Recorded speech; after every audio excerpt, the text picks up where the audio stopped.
gudoomiyaha xisbiga mucaaradka ee Cud Injineer Faysal Cali Waraabe ayaa sheegay in aanay jirin sabab muddo kordhin loogu sameeyo xukuumadda madaxweyne Zealanyo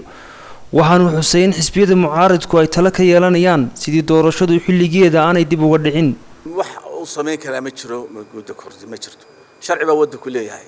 khilaaf bay qaanay muddo kordhin looma dirin moogti wax maanta wax muddo loo kordhiya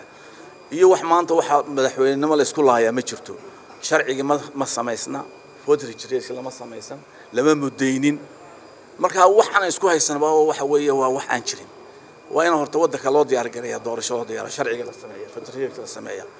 commissionki la hagaajiya hawlo badan baa harsan marka odayaasha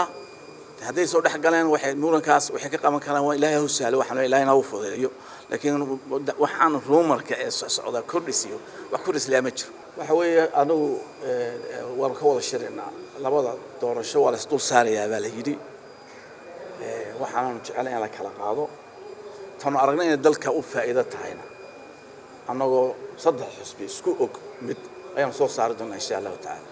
gudoomiyaha Faysal Cali Waraabe oo maanta dalka dib ugu soo laabtay kadib markii safar muddo bil ah qaatay ugu maqnaa dalka dibadiisa ayaa sheegay in khilaafka xisbiga kulmiye lagu xaliyo shuruucda u taala xisbigaasi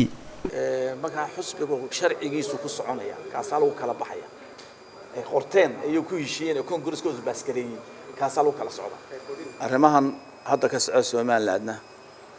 arrinta xisbiga kulmiye talada haya ka socdaana waxa weeye kulmiye uu way aragnimo badan buu soo arkay waxa lesson learner baa waxba laga bartaa waxa soo maray isqabsiga waxa soo maray magaranaysa ucid waxa soo maray magaranaysa udub in wax ka faa'iideystay marka ay xusbi isku hayo tala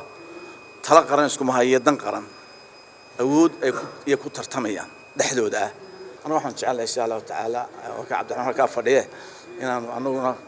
aan arinta kulmiye aanu galaa ayaan jecelahay insha Allah ta'ala